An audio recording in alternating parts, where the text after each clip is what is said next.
Séculos depois, durante a Baixa Idade Média, entre os anos 1300 e 1500, o Império Otomano tinha grandes ambições com a Anatólia e conquista a capital justamente porque conectava a Europa e a Ásia. E como queriam se tornar o império mais poderoso, precisavam adquirir terras e utilizaram justamente do Estreito de Bósforo para conquistar regiões europeias. Os otomanos também estabeleceram o mesmo triângulo de desenvolvimento e foram um dos impérios mais bem-sucedidos de toda a humanidade. É nesse sentido que a geografia da Turquia ajudou e muito esses grandes impérios, como as cordilheiras que protegem o oeste dos invasores, através dos Montes Tauros. E aqui voltamos novamente à placa da Anatólia, que criou essa outra cadeia montanhosa, formadas pela falha oriental da Anatólia. As montanhas Taurus servem como uma barreira geográfica, e uma comprovação disso foram os mongóis, que controlaram as grandes planícies da Ásia, mas falharam quando chegaram na atual Turquia.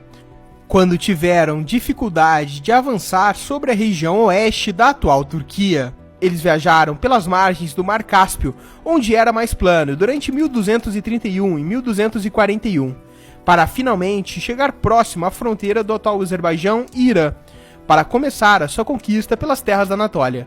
Essas grandes cadeias de montanhas da Anatólia dificultaram em muito a invasão mongol, do terreno do atual Azerbaijão para a cidade de Erzurum, na atual Turquia.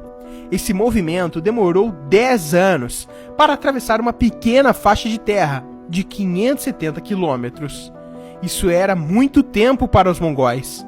Um exemplo disso foi a invasão mongol no território europeu, que inicialmente saindo de Delum-Boldog, chegaram até Kiev em apenas 5 anos, só que a distância aqui era de 5.800 quilômetros.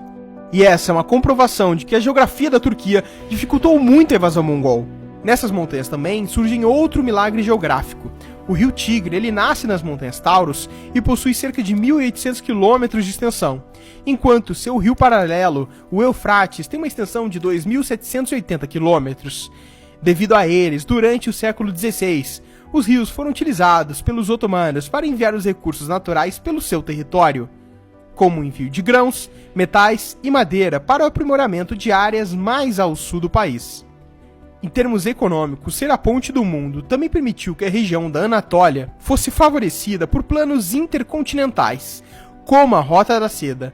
Nesse mapa podemos ver quais eram as rotas formadas no século XI e XII, incluindo a região da Anatólia.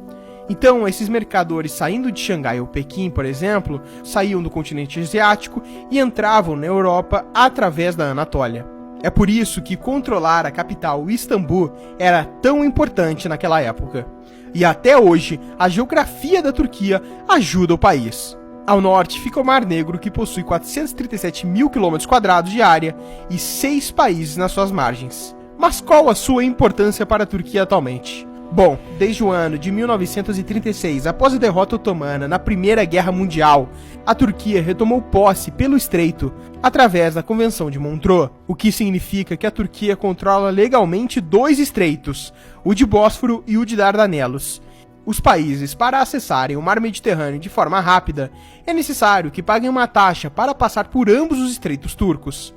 E é claro que, geologicamente, tirando as vantagens naturais, a Turquia sofre com terremotos que destruíram cidades e civilizações. E até hoje os terremotos continuam assolando a Turquia. Mas o foco desse vídeo são as suas vantagens geográficas naturais. É incrível como um fator geográfico pode mudar tanto a história da humanidade.